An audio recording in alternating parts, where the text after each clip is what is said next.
week begins on the bold and the beautiful, and nothing is as it seems.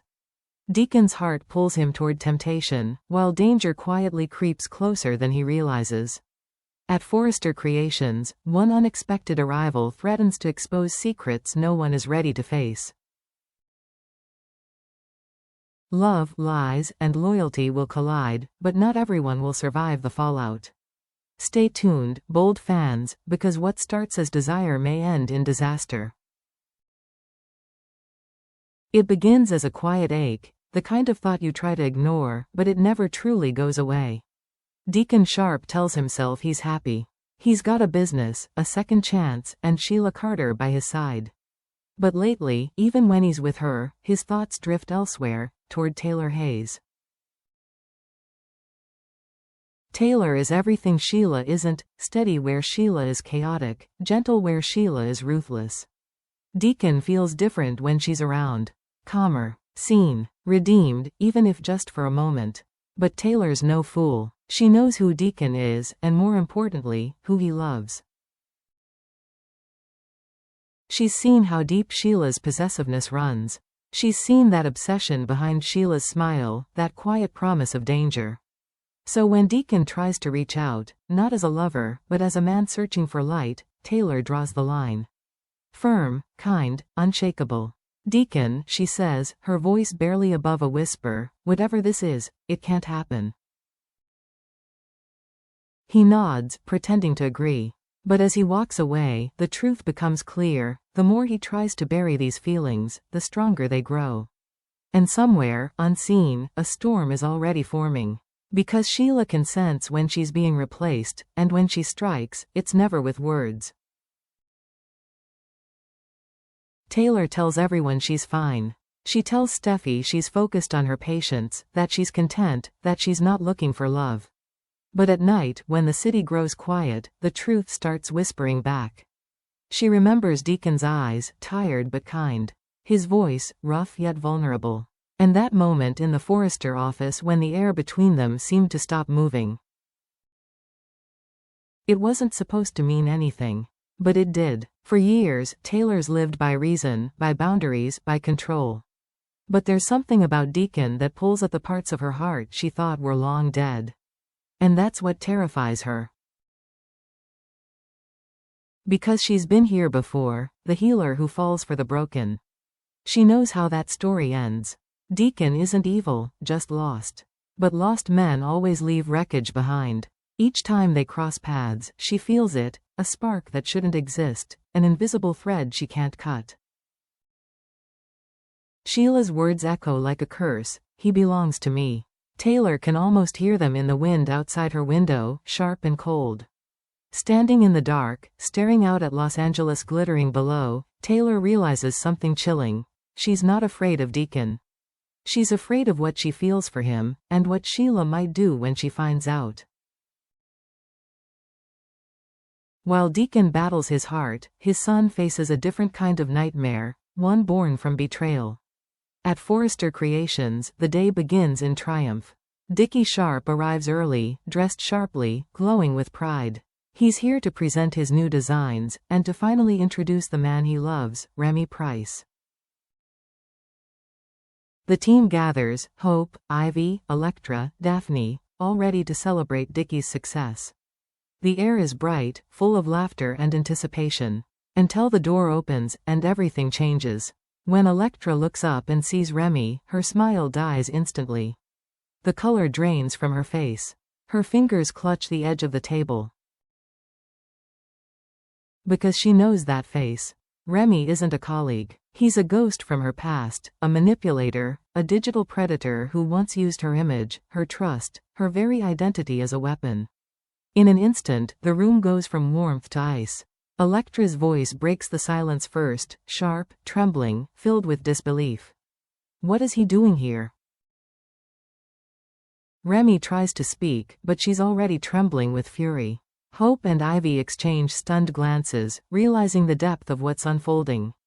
Then Ivy steps forward, her voice shaking. He doesn't belong here, Dickie. Not after what he's done. Remy's eyes dart between them, pleading, desperate. That's not who I am anymore. I've changed. But no one believes him. Hope's expression hardens. Electra's tears turn to anger. And Dickie, poor Dickie, stands there frozen, realizing that the man he defended, the man he trusted, has just brought chaos into the very heart of Forrester Creations. He wanted this to be his proudest day. Instead, it's his most humiliating. The laughter is gone, replaced by whispers. Remy's name, once said with affection, now hangs like poison in the air. And as Dickie watches the truth unravel, one thought keeps echoing in his mind: love isn't supposed to feel like this. When the shouting stops, only silence remains, the kind that echoes louder than any argument. Remy stands near the door, trembling, his eyes glistening with regret. He whispers apologies that dissolve into the air, unheard. Because the truth has already done its damage. Across the room, Dickie Sharp stands frozen, his world collapsing in slow motion. The sketches, the designs, the dreams of love and success he built with Remy, all of it suddenly feels like a cruel illusion. Hope moves closer, her voice soft, steady, maternal. "You don't have to decide anything tonight," she tells him gently. But Dickie already knows the decision has been made. There's no going back. Electra turns away, her jaw tight with anger and pain. Ivy's voice trembles as she calls security, an act that feels both necessary and heartbreaking.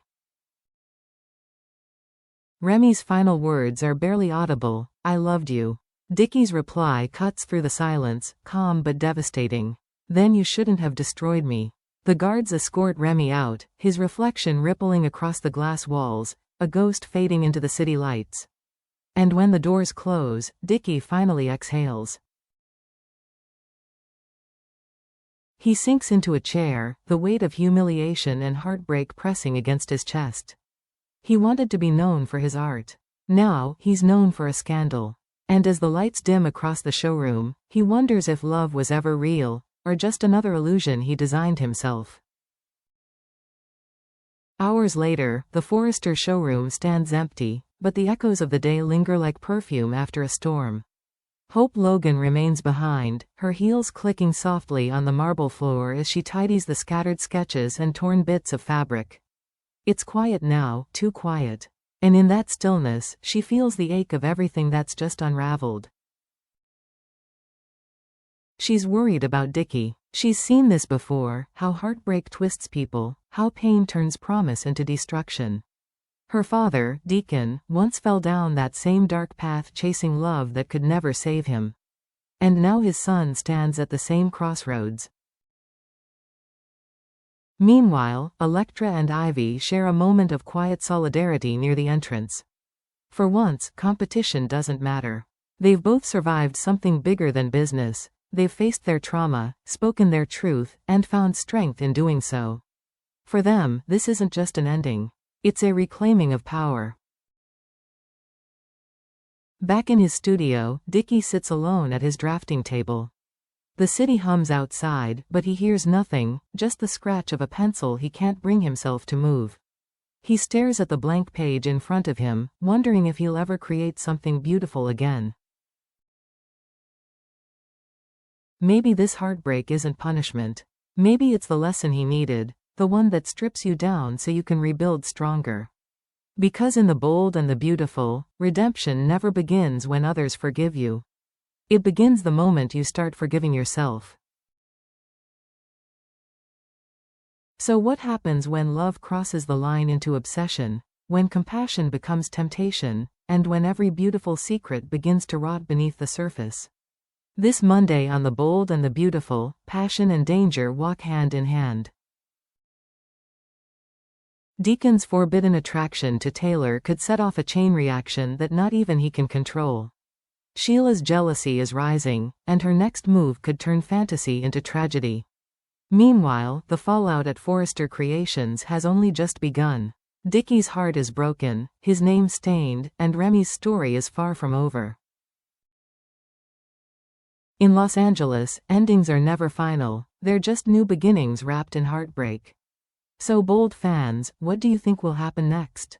Will Deacon risk everything for the woman he can't forget? Will Sheila strike first to protect what she calls hers? And will Dickie ever trust love again after this public betrayal? Comment your theories below, because this is only the beginning of the storm. Don't forget to like, subscribe, and stay tuned. Because on The Bold and the Beautiful, every desire hides a danger, and every secret, no matter how deeply buried, always finds its way back to the light.